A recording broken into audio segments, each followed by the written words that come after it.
प्रिय संस्कृत छात्रों एवं इस चैनल को नियमित रूप से देखने वाले समस्त दर्शकों एवं श्रोताओं, आप सभी को मेरा प्यार भरा नमस्कार। छात्रों, आज जो मैं वीडियो लेकर आया हूं उसमें आपको पत्र लेखनम के बारे में बताऊंगा। पत्र लेखनम यह कक्षा 8वीं, 9वीं और 10वीं कक्षा के छात्रों के लिए बहुत ही महत्वपूर्ण प्रश्न है। जो बच्चे सीबीएसई बोर्ड से पढ़ाई कर रहे हैं वे बच्चे इसे बहुत ध्यानपूर्वक सुने और समझे। बच्चों, जो सीबीएसई की कक्षा 9वीं और कक्षा 10वीं होती है उसमें जो प्रश्न पत्र आता है फाइनल परीक्षा का, उसमें प्रश्न नंबर 2 जो आता है वह पत्र लेखनम का होता है। पत्र आपको पेपर में दिया गया होता है और उसमें 10 खाली स्थान होते हैं। साथ में एक मंजूषा भी दी गई होती है। तो मंजूषा में 10 आपको शब्द दिए गए होते हैं। उन शब्दों की सहायता से उस पत्र में रिक्त स्थान भरकर आपको उस पत्र को पुनः उत्तर पुस्तिका में लिखना होता है। ठीक है ना। तो ये आपका प्रश्न आता है। तो आज मैं इसी प्रश्न के बारे में आपको विस्तार से बताऊंगा, समझाऊंगा। सभी छात्र बहुत ध्यानपूर्वक सुनेंगे, समझेंगे।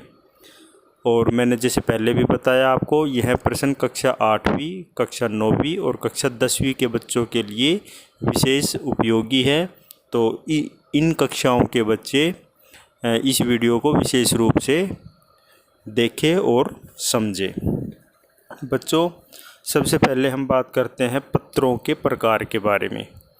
तो हालांकि इससे आपको जो प्रश्न करना है उसमें तो आपको खाली स्थान ही भरने होंगे, लेकिन हम सभी के लिए ये जानना बहुत ज़रूरी है कि पत्र कितने प्रकार के होते हैं।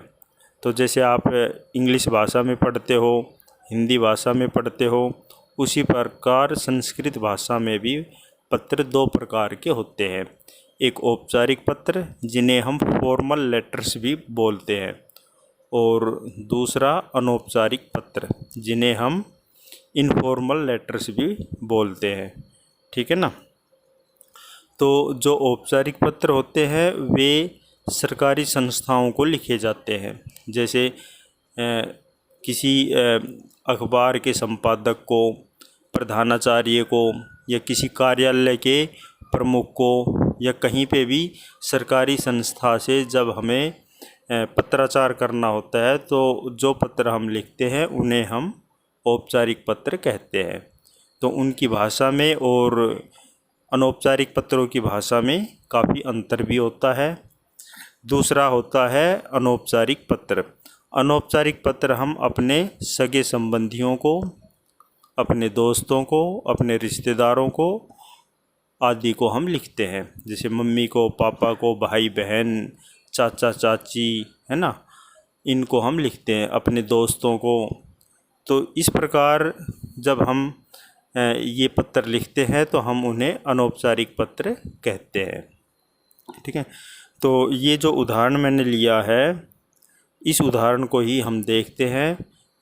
जो बच्चों पेपर में जो प्रश्न आता है, सबसे पहले इस प्रश्न को हल करने के लिए आपको जो पत्र की हेडिंग होती है उसको पढ़ना, ध्यान से पढ़ना बहुत ज़रूरी होता है। क्योंकि जब हम हेडिंग को अच्छी प्रकार से पढ़ लेते हैं, समझ लेते हैं, तो आप ये मान के चलिए कि आपके 2 या 3 रिक्त स्थान स्वतः ही आपको भरने आ जाएंगे, समझ में आ जाएंगे। ठीक है ना। जैसे ये हमारे पास उदाहरण है, इसकी हम हेडिंग पढ़ते हैं। इसमें लिखा हुआ है भवान फिरोज है, यानी कि आपका नाम फिरोज है। भवतः मित्रम विपुल छात्रावासे निवसति, आपका जो दोस्त है वह हॉस्टल में रहता है, छात्रावास में रहता है। सह रुग्ण है अस्ति, अतः स्वास्थ्य रक्षणाय तम प्रति लिखिते पत्रे मंजूषातः पदानि चीत्वा रिक्त स्थानानि पूरयत। वह बीमार पड़ गया है, अतः उसकी स्वास्थ्य की रक्षा करने के लिए तम प्रति लिखिते पत्रे, उसके प्रति लिखे गए पत्र में मंजूषातः पदानि चीत्वा जो सूची दी गई है उसमें से शब्द छांटकर रिक्त स्थानानि पूर्यत, खाली स्थान भरिए। ठीक है ना। इसका जो हिंदी अनुवाद है वो ब्रैकेट में दिया गया है, तो इसे भी आप अच्छे प्रकार से पढ़ लेंगे, मैंने आपको समझा ही दिया है। तो चलिए खालिस्तान देखते हैं अब। जैसे सबसे पहले जयपुरतः दिनांक है, प्रिय सुहृद पहला खालिस्तान और सप्रेम नमस्ते। ठीक है ना। तो दिनांक में अब जैसे इसमें नंबरिंग नहीं की हुई है, इसका मतलब ये है कि जिस दिन आपका पेपर हो उस दिन का जो दिनांक होता है वो आप इसमें लिख सकते हो। ठीक है ना। फिर प्रिय सुहृद, अब ये अपने दोस्त को पत्र लिखा गया है, तो जो दोस्त का नाम है वो यहाँ पे आएगा। तो यहाँ पे आएगा विपुल, क्योंकि इसमें जब हमने हेडिंग पढ़ी तो हमें पता चल गया था कि हमारे दोस्त का नाम विपुल है और हमारा नाम है फिरोज। तो जब अंत में हम एक खालिस्तान दिया गया है उसमें हम अपना स्वयं का नाम लिखेंगे, वहाँ पे हम अपना अलग अलग नाम नहीं लिखेंगे, जो पत्र में बताया हुआ है यानी कि फिरोज वो हमारा नाम होगा और वही हमें पत्र के अंत में लिखना है। जैसे इस पत्र के अंत में जो 10वां खालिस्तान है उसमें आएगा फिरोज। तो भवतः पत्रम पठित्वा यत् त्वं रुग्णः असि, आपका पत्र पढ़कर कि आप बीमार है, अर्थात आपके पत्र को पढ़कर ज्ञातम पता चला कि आप बीमार हैं। तो यहाँ पे पहले दूसरे खालिस्तान में आएगा ज्ञातम। अहम भवंतम प्रचलितानाम रोगाणाम विषये कर्तुम इच्छामि। तो अहम भवंतम प्रचलितानाम रोगाणाम विषये जागरूकम कर्तुम इच्छामि, मैं आपको जो आपका बीमारी चल रही है उसके बारे में आपको जागरूक करना चाहता हूँ।